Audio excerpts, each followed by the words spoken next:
All right, so we're diving deep today into the 2025 NCAA men's basketball tournament. March Madness. Yeah, March Madness, exactly. Hey. We've been looking into all the details and Lots of data to sort through. yeah, so much. And we want to boil it down Absolutely. to what really matters, Yeah. like what are the key dates? Yeah. What's the schedule? Big picture. Yeah, the big picture. And, what are the things that make it so interesting to watch? Right. What are we looking forward to? Exactly. Sure. So, first off, how does this whole thing actually work? Okay. So, it's not just one big game, right? Right. It's a whole tournament. Yeah. So it all starts with Selection Sunday, Okay. and that's April 6th this year.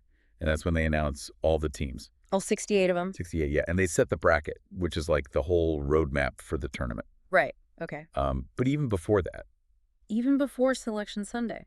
yeah, there's this thing called the First Four. Okay. And that's March 18th and 19th. It's like a play-in round for a few teams. Okay. Usually smaller schools or teams that were kind of on the edge of getting in. So they get one last shot. Exactly. One last shot to make it into the main tournament. Okay, so then after the first four, Then it's the first and second rounds. okay, And those are March 20th to 23rd. And that's where they really start narrowing down the field. the get to. From 64 teams down to the Sweet 16. That's week 16. Yep. And that's when things get really intense. I bet. Because, every game is like do or die at that point. Right. And those games are the next week.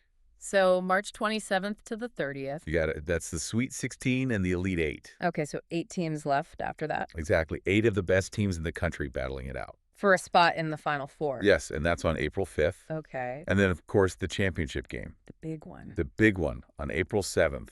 And all of this is happening at the Alamodome in San Antonio this year. Aluminum, San Antonio. All right, good to know.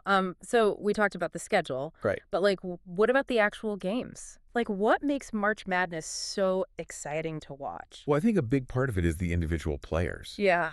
You get these amazing performances. Right. Some star player just goes off and has a huge night. Takes over the game. Exactly. Yeah. Or maybe it's a player you've never even heard of. Yeah. Who just steps up in a big moment. Like a Cinderella story. Yeah. And then, of course, there are the upsets Oh, yeah. when a lower-seeded team beats a higher-seeded team. Everyone loves an upset. Everyone loves an upset. Yeah, that's what makes it March Madness. Right, because you never know what's going to happen. Right. And a lot of that comes down to momentum and coaching. Yeah, like a team gets hot at the right time Bro. or they figure out a way to exploit a weakness. Exactly, and that's what the experts are always analyzing. Right, right. Now, a lot of people fill out brackets trying to predict all these outcomes. Yeah. Any tips for that? Well, a good starting point is looking at the potential paths for each team. Okay. Like, do they have a tough road ahead of them? Lots of tough opponents. Yeah. Or is it a little easier for them to advance? I see. And then you can dig into some key statistics. Okay. Things like offensive efficiency How well they score. or defensive efficiency. How well they prevent the other team from scoring. Exactly. 3-point shooting percentage strength of schedule during the regular season. So it's not just about who's the best team on paper. Not at all. It's Mm. about digging a little deeper. Finding those hidden advantages. Or vulnerabilities, exactly. Okay, so we've covered a lot of ground here. We have.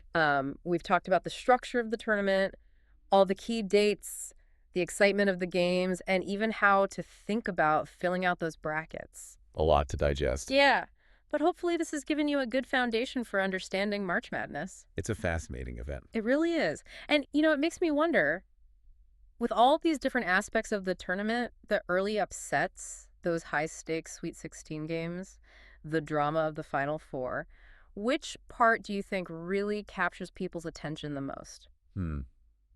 That's a tough one. I think it's different for everyone.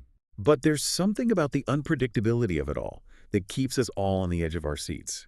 You never know what's going to happen. Exactly. And I think that's what makes March Madness so special. I think so, too. So get those brackets ready. And enjoy the madness. That's right. Thanks for listening to The Deep Dive. It's been a pleasure.